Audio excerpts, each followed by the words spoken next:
The standard biological model of exercise is a cycle of damage and repair. Physical strain breaks down muscle tissue, and during rest, the body rebuilds that tissue to be more resilient than before. But a 2-week study conducted at the University of Pennsylvania suggests that endurance gains may be driven by factors beyond physical muscle tissue. Researchers observed a control group of mice following a daily treadmill routine. Over 14 days, these animals showed the expected improvements in stamina, running longer and faster before reaching the point of exhaustion. A second group of mice performed the exact same daily routine with identical physical exertion. However, by the end of the 2 weeks, this group showed no improvements in endurance at all. Because the physical stress applied to both groups was the same, researchers concluded the capacity for increased stamina must originate outside of the muscles. The lack of progress in the second group was caused by a specific intervention. Researchers temporarily blocked communication pathways in the animals' brains. The timing of this block was the critical factor. The scientists only severed the brain communication after the treadmill session had already ended. While the mice were actually running, their brains and bodies were functioning normally, matching the activity of the successful control group. Even though the workout itself was identical, cutting off the neurological signals during the recovery period prevented any physiological adaptation from occurring. This indicates that physical gains are not a passive result of muscular healing, but are directed by an active neurological command sequence sent during rest. These commands originate in the hypothalamus, the brain's energy command center, and are carried out by specific cells called steroidogenic factor 1 or SF1 neurons.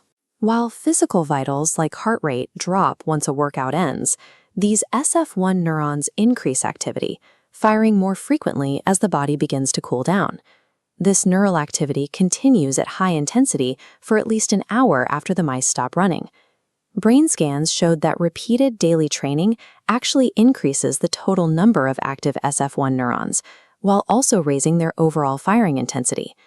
The researchers linked this sustained post-workout signal directly to the body's ability to perform at a higher level the next day. The study then looked at what these neurons are actually communicating to the body during that 1-hour window after exercise. Evidence suggests that SF1 neurons act as a central governor, optimizing how the body manages and uses its stored glucose. By signaling the heart, lungs, and muscles to adjust their energy consumption, these neurons effectively upgrade the body's metabolic efficiency. Without this specific signal from the brain, the body remains physically fatigued, but makes none of the structural changes required to improve stamina. These results suggest that building physical endurance is a process of training the brain to manage the body's energy reserves. This shift in perspective has implications for medical science that reach far beyond athletic performance. In stroke recovery, targeting these neurological pathways could help patients rebuild stamina, even when their ability to perform physical movement is limited. For aging populations, stimulating SF1 neurons might simulate the metabolic benefits of exercise, providing the cardiovascular upgrades they need without the risks of high-strain workouts. The scale of this research is reflected in the support from the National Institutes of Health, which is investigating how to turn these neural links into new medical therapies. Understanding the brain's role in exercise changes physical rehabilitation from a focus on muscular repair to the management of specific neurological signals. These laboratory findings can be translated into specific protocols for a daily fitness routine.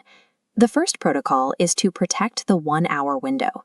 Allowing the SF1 neurons to complete their firing sequence without moving immediately into other demanding tasks ensures the recovery signal is fully sent.